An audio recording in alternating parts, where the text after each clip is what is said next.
I want to welcome all of you to the first class of Discipline That Works, Systematic Training for Effective Parenting, also known as STEP in short. And this is not STEP aerobics. I think I know most of you from talking to you ahead of time before you signed up for the class. What I'd like to do is find out what you hope to get out of the class or why you're here. And so I'm going to start right now with asking you just to give your name, the ages of your kids, if you have kids or if you're here in another capacity such as a teacher, and what you hope to get out of this program. Kathy. Hi, my name is Kathy, and I have two daughters, ages 5 and 2, and I'm looking for an alternative to yelling all day and also spanking my children. Okay, Julie. My name's Julie. My husband and I are taking this class, and he's not able to be here tonight, but I have a son, Andrew, and the reason I'm here is because I want to be a better mom. I want to have a better relationship with my son. Hi, my name is Tom.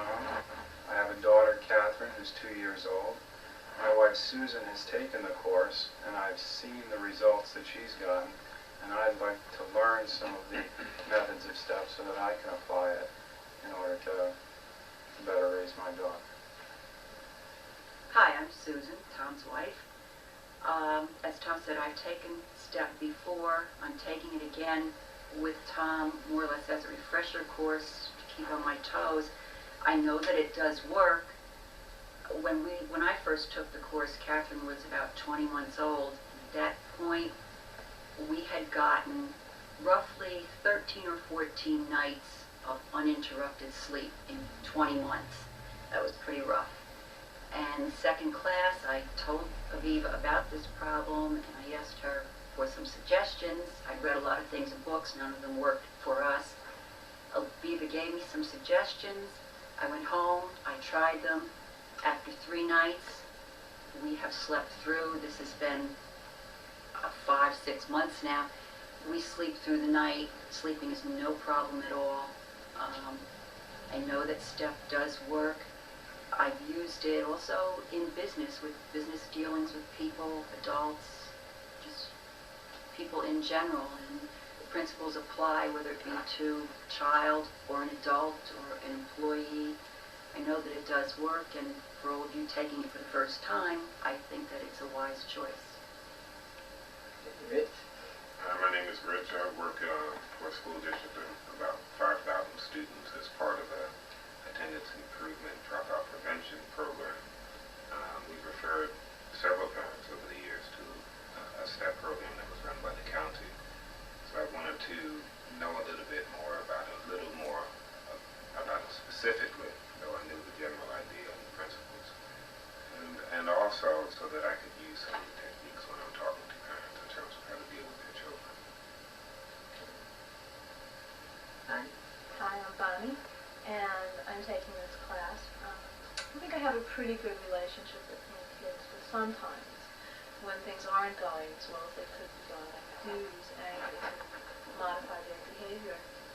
Everybody steps in line when I raise my voice, and I know there's another way to evoke cooperation without raising my voice. And another thing, I called a bunch of people when I told them I was taking this course, to tell them I was taking this course, and they said, "Gosh, why are you taking this course? You're a good mother, and your kids are great." And people weren't as receptive to it as I thought they would. Let me address that.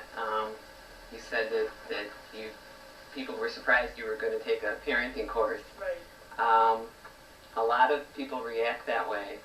They seem to think that a lot of people seem to be willing to get training in anything but parenting, even childbirth. They'll get training up to the point of having a baby. They'll get training in teaching. They'll get training in social work, psychology, mechanics, anything else. But parenting, they seem to think they know that. They'll know that instinctively. And that's kind of like a person saying, I know how to be a surgeon because I had an operation. This is really probably the hardest job and the most important job, and yet people feel threatened by the idea of getting training for it pretty often. Okay, Allison.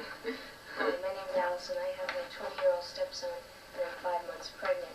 I also teach special ed kids at a high school level, so I heard about the course through a friend, and it sounded interesting. It sounded like I could use a lot of the techniques at home and in the classroom.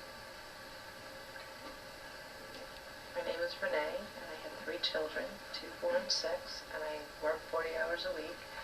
And I'm taking this class because I would like some tools to deal with my children other than yelling and throwing things, and I'm hoping that I can find that here. Okay. Okay, many of you probably wonder why we need a class like this. You don't remember your parents taking a class like this. Certainly not anybody generations ago taking a parenting course. I'm going to play a segment from a tape very quickly on this subject.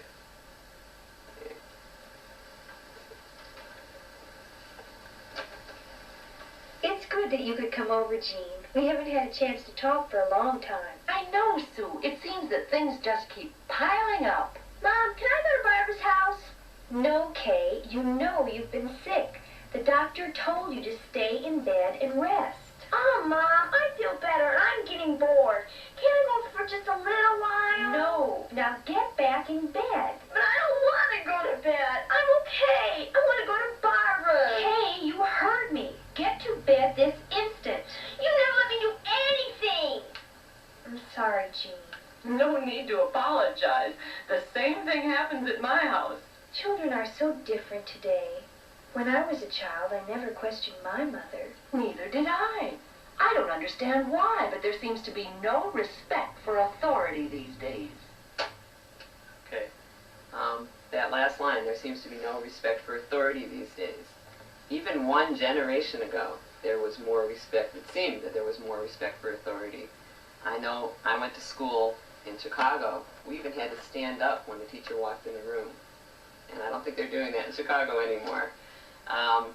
The reason that there seems to be so much trouble in families, in the classroom, in other situations where children are involved, according to this program, is that the feeling that we live in a democratic society, it's finally filtered down to the family. I'm following this line here on the overview. Originally, families were autocratic, and the father was the head of the household. Nobody questioned him. The mother was a little bit below that. The kids were below them. Just like the society, there were kings and nobles and lords, and then there were, under them, there were serfs and slaves and servants, and nobody questioned their position. Kids also did not question their position in the past. They totally submitted to authority. And the adults were superior, the kids were inferior. Now kids realize, gee, look at this. We have equality for minorities. We have employees and employers are equals. There's unions and things like that. Women are equal to men, and they see that. They also sense that we're not that comfortable as adults being strict and authoritarian and autocratic. And so when kids started to stop accepting this, people started to do the other extreme, which would be permissive, and let the kids do whatever they wanted. In permissive society, or in this case in the permissive family or classroom, the child is actually the superior one, walking all over the parents, so the parents are inferior. And with the autocratic, the parents had all the rights, whereas with the permissive, the kids had all the rights, the parents had no rights. This course is democratic. It reflects our society, okay? And what it means is parents and children, teachers and children are equals.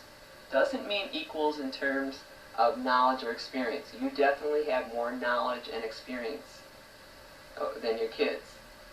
but it means equals in terms of human worth and dignity. It means treating your child as well as you would your best friend. For after all, I would hope that your child is as important or more important to you than your best friend. It means showing your child respect. In this case, with the autocratic, that parent demanded respect but showed no respect for the child. And with the permissive, the child showed no respect for the adult. Okay? Another part of this course is understanding why children